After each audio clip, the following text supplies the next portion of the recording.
Hello, this is the 17th of December, it's Sunday. We are out in the laundry room. It is just about finished. We got the poles up. That's where you hang your clothes. We're gonna have windows here, all along this wall, and on the whole east wall, where all the wind comes from, we'll have the vertical slats. And I guess they're being, or they were, custom made. Ka-ching, ka-ching. Wasn't really planning on that. But yeah, I got the bill for the whole room. And doors coming tomorrow also. They got all the electrical in,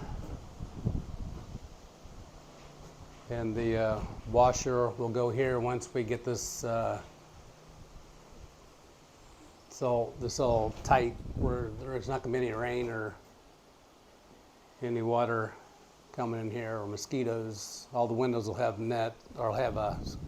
screens. So once we get it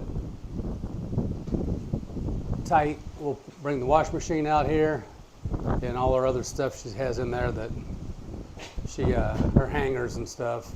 I'm sorry, it's very windy. I'm trying to block the wind.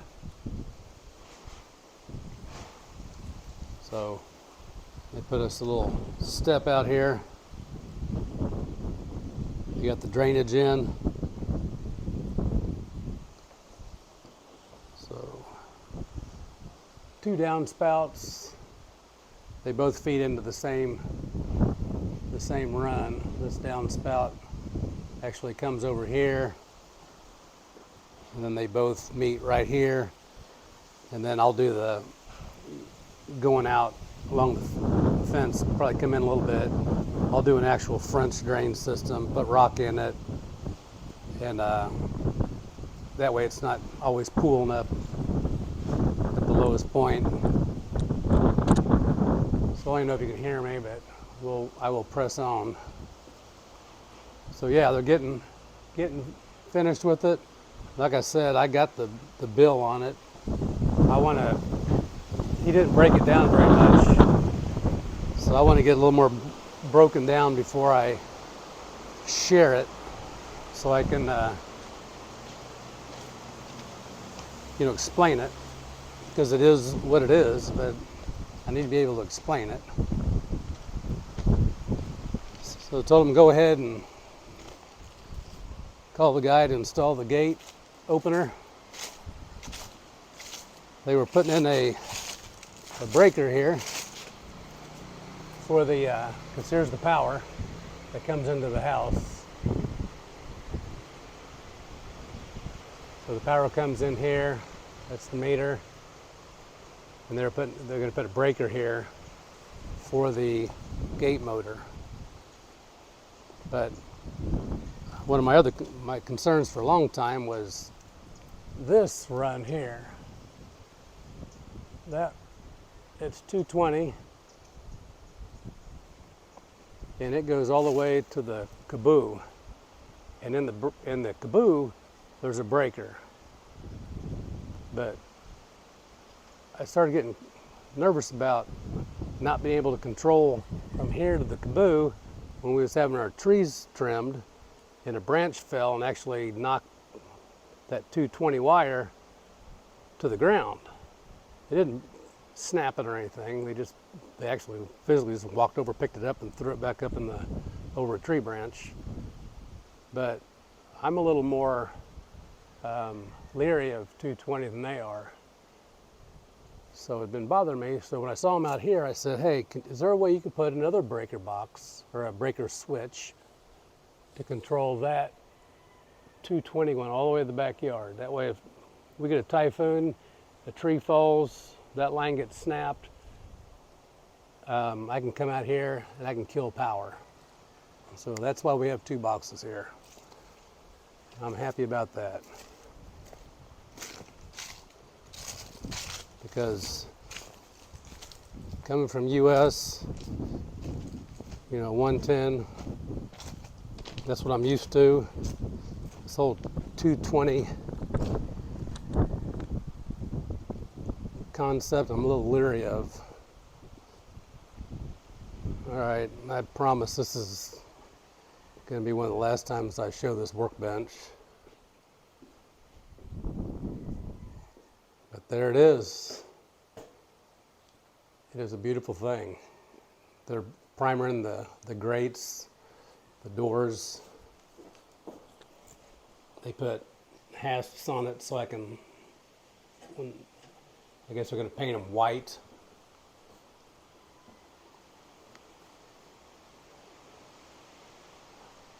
They got to finish up the electrical, another coat of paint. They got the lights up, 2 lights up front, coming off 1 switch, then 3 lights back here, coming off the other switch, and then we got an outlet here. I'll probably put a CCTV camera.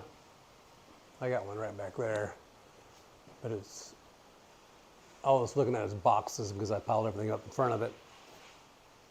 And we may put Mama's karaoke up here so she can have fun out here when I'm not working. So that's about it for the week. The guys are off today. It's Sunday. Yeah, yesterday I had a bad, I don't want to say bad, I mean, nobody got hurt, but just an unfortunate chain of events happened. First, I was leaving at the same time the guys were leaving yesterday, and I went to lock the front door, and this has a click, and you got some neutral, and click again because it's got like 10 different bolts, top, side, and down here on the lower, that all engage. And it did 1 click and my key stopped, and it wouldn't click no more. It wouldn't go forward, it wouldn't go back. Fortunately, I could get my key out. So we screwed it up for a while. No bueno. So obviously we got bars on all the windows. Plus I locked all the windows inside because of the darn fly swarms that come through every 40 days. I had the garage, these gates, I had locked. I had both the gates pinned, and there's no way you're getting through here to go through that door. So the only other door we had was on the side. And I could have swore I would have bet $100 that I had backup keys. Oh, and they put me a outlet out here too, so I can go to the backyard. In the backyard, if I need power, figure might as well, right? So anyway, back to my story. So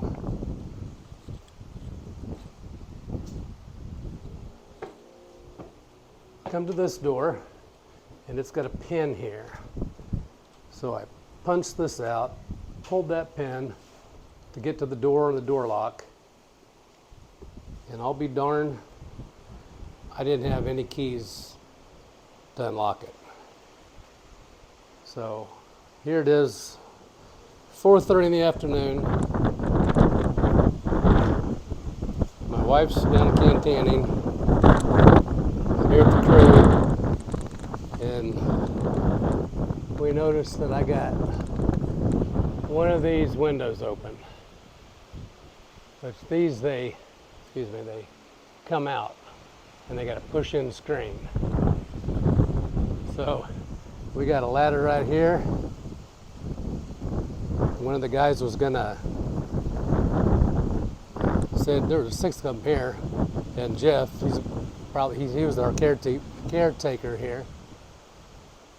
He said he started climbing up the ladder, and I said, no, I'll get it.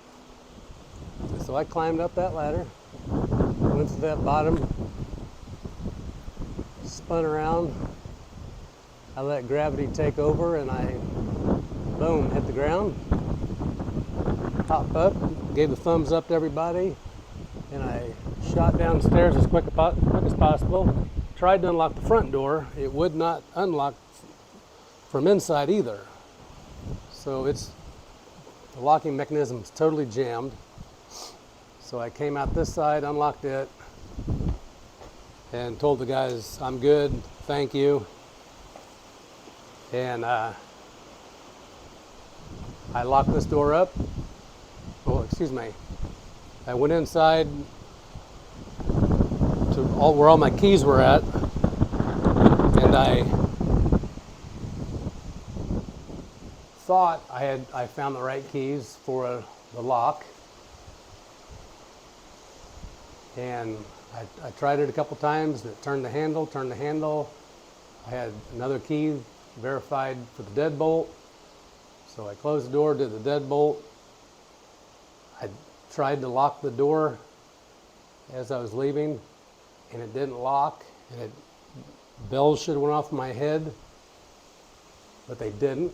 So I just pushed the door open. I pushed the lock from the inside, shut it, did the deadbolt, and went to leave, and realized that I forgot my cell phone.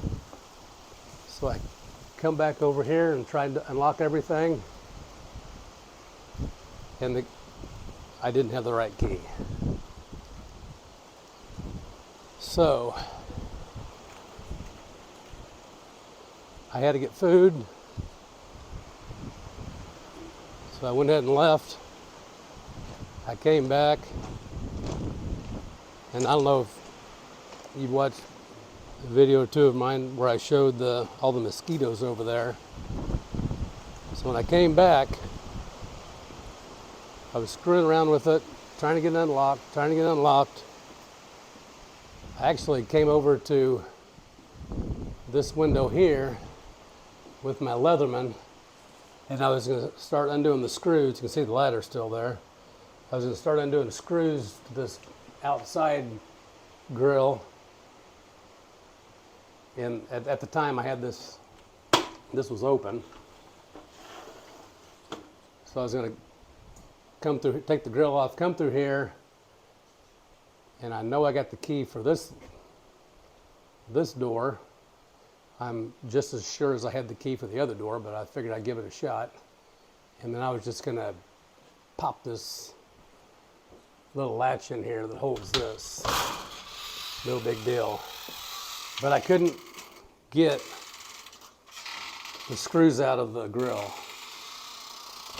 So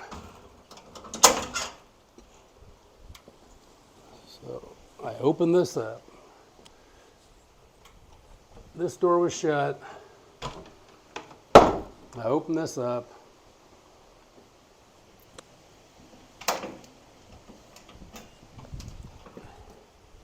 I couldn't get this unlocked at all. I opened it up. It's like this. And I tried to gently put my foot here to maybe pop this open. But this is all metal here. This isn't wood like back home. So I moved my foot in a little bit and popped it right here, and the whole center section of the door fell out. So yeah, I got in. I'll show pictures. I'll put some pictures on the back of this video. Not happy about how that played out, and come to find out it was absolutely just a screw up on my part. I think I was a little wound up from getting locked out in the first place and climbing the ladder, and I didn't do my due diligence to make sure I had the right key when I left the first time. I do have the right key now for what it's worth. And I pretty much fixed the door. Yeah, right. It's held together with duct tape right now just to keep the wind from blowing in. So tomorrow the guys are going to come. I told them just go ahead and order a new door. And I said I would like a metal door because this door provides no security. As I found out, like I told my wife when she questioned me being a buffoon and tearing the house apart, I said, look, I uncovered a security issue. Because if I could do that with a pair of flip-flops, somebody that really wanted to get in, they could have been through that and they would have went right to that door and just kicked it and boom, they're in. I wasn't trying to shatter the whole door, it just happened. So we got new door will be coming. The guys are going to fix the front door tomorrow. They're going to put a whole new lock system on it. That's the second time that lock has done that. So hopefully we can get a little better quality product. I don't know if I'm not maintaining the lubrication on the tumblers enough, but there are so many moving pieces in that front door. It's incredible. Like I say, there's like 10 different pieces that engage as a security door. I think it's over-engineered, or not over-engineered, obviously. I don't know. But we'll figure it out. And I am, again, I'm compiling. And again, I'm feverishly compiling all my costs, because I know that's interesting to people. I know all the islands are probably different, what the costs are. We're here in Luzon. It may be more expensive than other places. I do not know. I'm 30 minutes out from the town, and that's added quite a bit to our costs. But I'm going to get that together shortly here, and I've got all the bills. I don't think we have anything else that we need to get done. Mama did bring up that doesn't look real nice, the loft. And it's the Philippines. It's nice to keep your stuff private, what you have. And she says it would be better if we had some sliding doors up on the loft so we could tuck away stuff up there and nobody's going to look through the garage or visiting, see things, and cause any kind of any stress on the family. In the Philippines, it's just tradition. You see something, it's like, hey, I see you have 3 pairs of boots. Can I have one? And that's just very common. It's just, so I got 3 pairs of boots and somebody asked for one. I gave my boots away before. So it's just the way it is. My wife's very protective of our, our family. And so that can't cost too much to get just a sliding, a couple tracks and a couple sliding doors to where we can cover that up. So we'll probably do that. And that, well, besides the landscaping, then that is the last project we're going to do for a while. And the landscaping may just have to wait. But, I'm trying to go into 2024 with a firm budget, monthly budget. We got the solar. Our water here is 100 pesos a month which is like less than $2. And I believe that's just because they don't have water meters, so they just charge everybody 100 pesos. And we use a buttload of water. I couldn't believe it. But the bill comes every month and it's 100 pesos. So I don't know how long that's gonna last, but I need to get a firm budget going. I've never done that before, so it's gonna be a challenge, but we need to save up for what we want to, we want to build a pool and stuff on the other side of the fence. We need to start saving. And the only way we can save is if we, get on a better budget. We've been spending money getting the house where we want it. It's not where we want it. We don't have rugs yet. We need a few more tables. There's things we got to get, but we can do that sparingly over the next year, 2 years, or whatever. But that's one of my 19 New Year's resolutions, to get on a budget for next year. And once I start telling you about how much this place cost and where I got there and the theories behind it, you can understand that I know nothing about a budget. So y'all take care, be safe. The Chiefs play at 2 a.m. in the morning. I'll probably sleep in. I'll get up about 4 or 5 and I'll watch it. Because I got DAZN, D-A-Z-N, which is international, like DirecTV football, plus all other kind of sports. But I just bought the NFL package so I can watch any game anytime. All right, y'all take care. Be safe. Thank you.